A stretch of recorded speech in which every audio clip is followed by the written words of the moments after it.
நீங்கள் இணைந்திருப்பது தடம் யூடியூப் தளத்தின் மதிய நேர பிரதான செய்தி அறிக்கைகளுடன். முதலில் தலைப்புச் செய்திகள். பேருந்து கட்டண திருத்தம் குறித்து வெளியான தகவல். என்றும் கொட்டி தீர்க்கப் போகும் மழை, வெளியான அறிவிப்பு. முப்படைகளிலிருந்து தப்பிச் சென்ற 2983 பேர் கைது. கூறிய ஆயுதத்தால் தாக்கி பெண்ணொருவர் கொலை. ஆலியக்கேணியில் புகைப்படம் எடுத்த வேளை கேணிக்குள் தவறி விழுந்த 2 மாணவிகள் உயிரிழப்பு. தொடர்பான விரிவான செய்திகள். வருடாந்த பேருந்து கட்டண திருத்தம் குறித்து இலங்கை தனியார் பேருந்து உரிமையாளர்கள் சங்கம் அறிவிப்பு ஒன்றை விடுத்துள்ளது.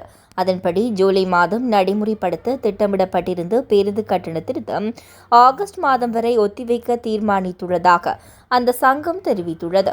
கொழும்பில் இன்று நடைபெற்ற ஊடகவியலாளர் சந்திப்பில் கலந்து கொண்டு உரையாற்றும் போது அந்த சங்கத்தின் தலைவர் கெமனு விஜயரத்ன இதனை குறிப்பிட்டார்.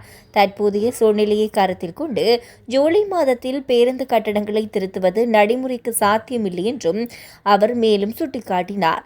வருடாந்த கட்டண திருத்தம் வழக்கமாக ஒவ்வொரு ஜூலை மாதமும் நடைமுறைக்கு வரும் எனவும், ஆனால் தொடர்புடைய அதிகாரிகளுடன் கலந்தாலோசித்த பிறகு அதை தாமதப்படுத்த சங்கத்துக்கு விருப்புரிமை உள்ளது.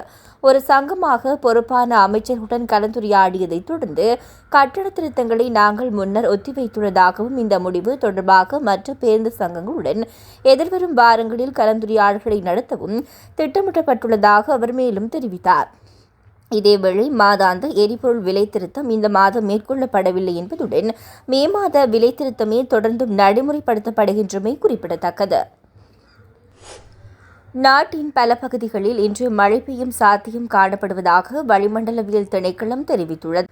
அதன்படி மேல் சப்ரகமுவ, மத்திய மற்றும் வடமேல் மாகாணங்களிலும் காலி மற்றும் மாத்தறை மாவட்டங்களிலும் பல தடவைகள் மழை பெய்யக்கூடும் என வளிமண்டலவியல் திணைக்களம் எதிர்வு கூறியுள்ளது.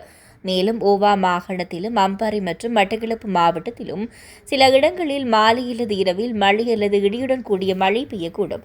அத்தோடு மத்திய மலைநாட்டின் மேற்கு சரிவுகளிலும் வடக்கு, வடமத்திய மற்றும் வடமேல் மாகாணங்களிலும் ஹம்பாத்தோட்டை மற்றும் திருகோணமலை மாவட்டங்களிலும் அவ்வப்போது மணிக்கு 30 தொடக்கம் 40 கிலோமீட்டர் வேகத்தில் மிதமான பலத்த காற்று வீசக்கூடும். இடியுடன் கூடிய மழை பெய்யும் வேளைகளில் அப்பிரதேசங்களில் தற்காலிகமாக பலத்த காற்றும் வீசக்கூடும் என வளிமண்டலவியல் திணைக்களம் தெரிவித்துள்ளது. மின்னல் தாக்கங்களினால் ஏற்படக்கூடிய பாதிப்புகளை குறைத்துக் கொள்ள பொதுமக்கள் தேவையான முன்னெச்சரிக்கை நடவடிக்கைகளை எடுத்துக் கொள்ளுமாறு வளிமண்டலவியல் திணைக்களம் அறிவுறுத்தியுள்ளது. முப்படைகளிலிருந்து தப்பிச் சென்ற அதிகாரிகள் உட்பட 2983 வீரர்கள் கைது செய்யப்பட்டுள்ளனர்.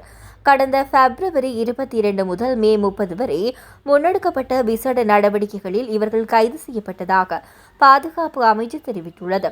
கைது செய்யப்பட்ட வீரர்களில் 2261 பேர் இராணுவத்தைச் சேர்ந்தவர்கள் எனவும், 194 பேர் கடற்படையைச் சேர்ந்தவர்கள் எனவும், 198 பேர் விமானப்படையைச் சேர்ந்தவர்கள் எனவும் தெரியவந்துள்ளது. அதற்கமைய தப்பிச் சென்றவர்களில் 330 பேரை போலீசார் கைது செய்ததாகவும் பாதுகாப்பு அமைச்சு மேலும் தெரிவித்துள்ளது.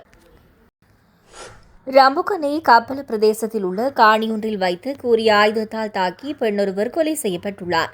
சம்பவத்தில் உயிரிழந்த பெண் 46 வயதுடைய கொஸ்ககும்புர பிரதேசத்தைச் சேர்ந்தவர் ஆவார். உயிரிழந்த பெண்ணுக்கு திருமணத்துக்கு புறம்பான உறவு இருந்ததாகவும், இதனால் அவரது கணவர் இவ்வாறு கூறிய ஆயுதத்தால் தாக்கி கொலை செய்துள்ளதாக போலீசாரின் விசாரணைகளில் தெரியவந்துள்ளது. தாக்குதலை மேற்கொண்ட நபர் அப்பிரதேசத்தை விட்டு தப்பி சென்றுள்ள நிலையில் சம்பவம் தொடர்பான மேலதிக விசாரணைகளை ரம்புகனி போலீசார் மேற்கொண்டு வருகின்றனர். கொட்டுக்கிணற்று பிள்ளையார் ஆலயக்கேணியில் செல்ஃபி எடுக்க சென்ற 2 யுவதிகள் தவறி விழுந்த நிலையில் வைத்தியசாலையில் அனுமதிக்கப்பட்ட பின்னர் சிகிச்சை பலனின்றி உயிரிழந்துள்ளனர்.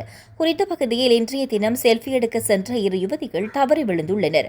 முல்லைத்தீவு குமுளமுனை கொட்டுக்கிணறு பிள்ளையார் ஆலய கேணியில் செல்ஃபி எடுப்பதற்காக 2 யுவதிகள் சென்றுள்ளனர். இந்நிலையில் இருவரும் கேணிக்குள் தவறி விழுந்துள்ளனர். இந்நிலையில் குமுளமுனை இளைஞர்களால் மீட்கப்பட்டு மாஞ்சோலை வைத்தியசாலையில் அனுமதிக்கப்பட்ட நிலையில் சிகிச்சை பலனின்றி உயிரிழந்துள்ளனர். உயிரிழந்த 2 மாணவிகளும் பூதன்வயல் மாமூலை பகுதியில் வசிக்கும் தரம் 10 கல்வி கற்கும் மாணவிகள் என்பதும் குறிப்பிடத்தக்கது. குறித்த சம்பவம் தொடர்பான மேலதிக விசாரணைகளை போலீசார் மேற்கொண்டு வருகின்றனர். இத்துடன் தடம் நியூஸின் மதிய நேர பிரதான செய்திகள் நிறைவடைகின்றன. தொடர்ந்தும் தடம் நியூஸோடு இணைந்திருங்கள். வணக்கம்.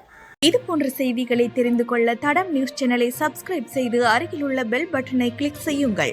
மேலும் இது போன்ற செய்திகளை உடனுக்குடன் தெரிந்து கொள்ள தடம் FM.com என்ற இணையதளத்தின் வாயிலாகவும் எங்களுடன் இணைந்து கொள்ளுங்கள்.